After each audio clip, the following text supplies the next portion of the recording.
Je vais commencer par vous expliquer pourquoi vous devriez vous mettre au sport qui est l'escalade. Donc ici, on a le beau mur des 3D. Je vais vous parler des bienfaits physiques de l'escalade. Donc ça va vraiment vous aider à avoir une bonne force globale de corps, à être plus en équilibre dans la vie, mais ça va aussi vous donner une bonne coordination puis savoir sont où vos membres dans l'espace. Parce que des fois, quand on grimpe, on voit pas nécessairement où la prochaine prise, puis c'est un peu de les trouver là, avec nos membres là, en grimpant. Au niveau des bienfaits mentaux qui vont venir avec le sport qui est l'escalade, vous allez vous développer une confiance personnelle puis une confiance en la personne qui vous assure. Donc ça va être vraiment un beau travail d'équipe qui va être capable de se développer entre vous deux.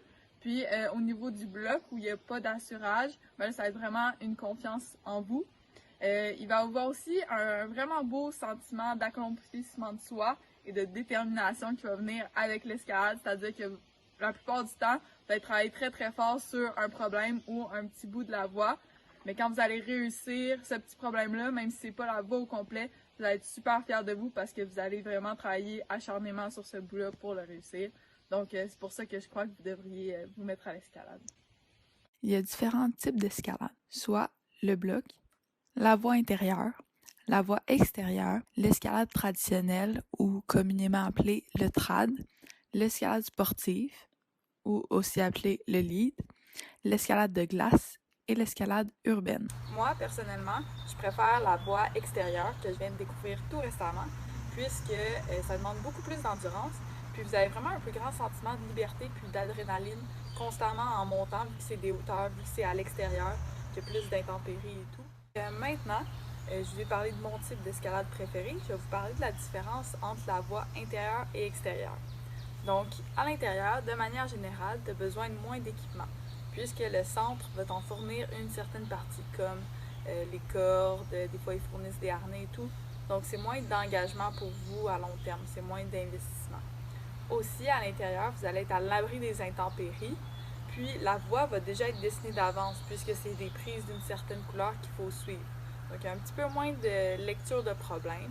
Donc, en général, pour débuter, c'est plus facile. Pour ce qui est de la voie extérieure, ben, c'est sûr que vous êtes plus face aux intempéries. Donc, quand il pleut, vous ne pouvez pas aller grimper sur une paroi mouillée. Ça va glisser, ça va pas très bien aller. Donc, ça vous limite dans le sport. Sinon, ben, c'est sûr qu'il y a du vent. Des fois, il y a la roche, elle s'effrite un peu. Puis, finalement, ça donne vraiment un sentiment plus grand d'adrénaline parce que les parois extérieures sont beaucoup plus hautes. Puis, vous n'allez pas voir les prises d'avance. Des fois, il faut un petit peu tenter la roche pour trouver la bonne prise qui va nous permettre de réussir le problème et donc la voie extérieure. Finalement, il y a vraiment des super belles vues quand vous grimpez à l'extérieur, ce qui ne pourrait pas arriver à l'intérieur. Par exemple, en Estrie, où moi je grimpe, il y a la paroi Larouche qui donne un superbe point de vue sur le lac Larouche. Puis aussi le mont Pinacle qui a une paroi rocheuse qui est aussi sur le bord d'un lac, là, donc c'est deux super points de vue pour aller grimper à l'extérieur. C'est ce qui conclut ma première vidéo ayant comme thème pourquoi grimper sur l'escalade. J'espère que ça vous a tous plu, puis que ça vous a tous donné le goût de commencer le sport, puis de commencer à grimper dans votre région à vous cet été.